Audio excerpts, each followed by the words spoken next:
Good morning friends. तो आज हम बात करेंगे कि स्टेबिलिटी कैसे कैलकुलेट करते हैं और कैसे हमें ब्रीडिंग ऑब्जर्वेशंस लेनी है और किस तरीके से हम स्टेबिलिटी को मेजर करेंगे एंड एक्सेप्टेंस करेंगे। So measurement system has to be reliable and dependable. So measurement system कोई भी हो वो रिलायबल होना चाहिए कि जो हमने डाटा लिया है, जो भी ऑब्जर्वेशंस लिए हैं, वो बिल्कुल ठीक है। हम उसके ऊपर रिलाई कर सकते हैं कि वो ऑब्जर्वेशंस एक्यूरेट हैं एंड वो डिपेंडेंट होना चाहिए। मीन्स है कि वो हमारे मास्टर के रिस्पेक्ट के अंदर हम उसके ऊपर कॉन्फिडेंस रहे कि हम जो रिजल्ट आए हैं हम उसके ऊपर फुल्ली डिपेंड है कि वो रिजल्ट बिल्कुल ठीक है। सो दैट कि हमारा मेजरमेंट सिस्टम को हम रिलाई कर सकते हैं कि हमारी ऑब्जर्वेशंस एक्यूरेट आ रही है। जो भी हमारे जिसको भी हम चेक कर रहे हैं उसका डिसीजन हम अच्छी तरीके से ले सकते हैं। Before you can run an analysis of measurement system it must be stable. तो जब भी हम कोई भी मेजरमेंट सिस्टम का एनालिसिस करते हैं या हम कोई मेजरमेंट लेते हैं तो वो एटलीस्ट स्टेबल होना चाहिए। तो इसीलिए हम स्टेबिलिटी कैलकुलेट करते हैं।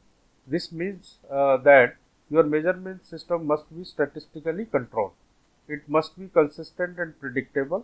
The only way to know this is monitoring the measurement system using a control chart. This is how the stability of measurement system is determined.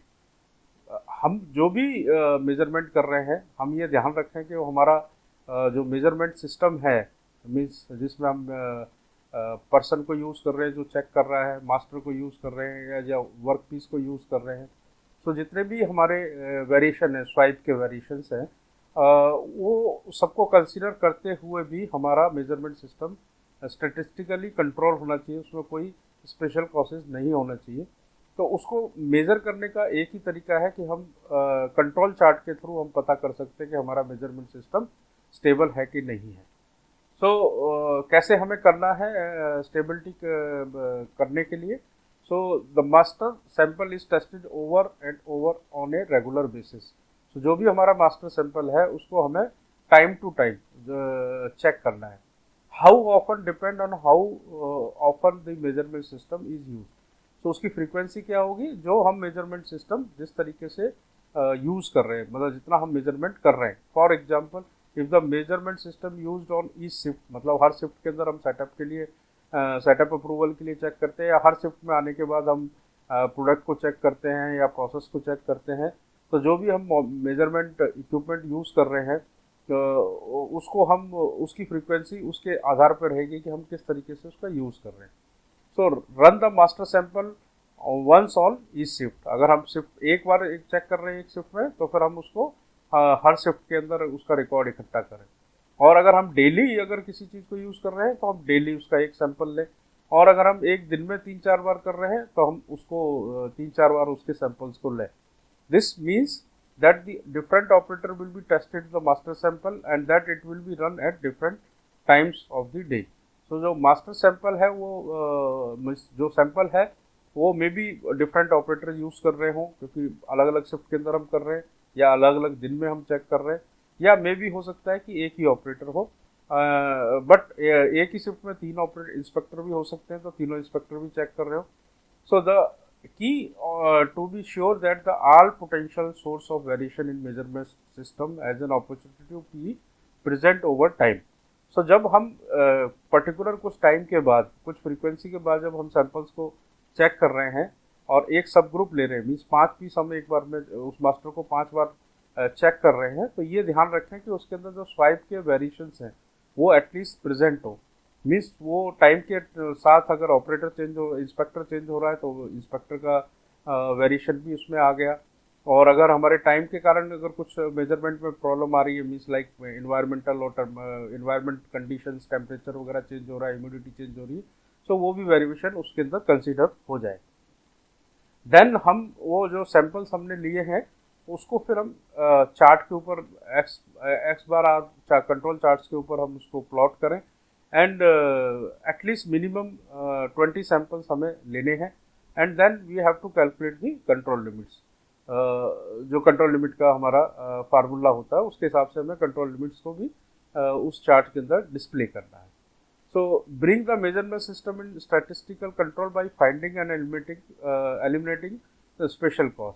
So the control charts को देख करके हमें ये interpret करना है कि उसके अंदर कोई स्पेशल कॉज तो नहीं है, मीन्स कोई पॉइंट का कंट्रोल लिमिट से बाहर तो नहीं है, या कोई 7 पॉइंट्स एक डायरेक्शन में तो नहीं है, मीन्स मीन लाइन से अबव और बिलो तो नहीं है।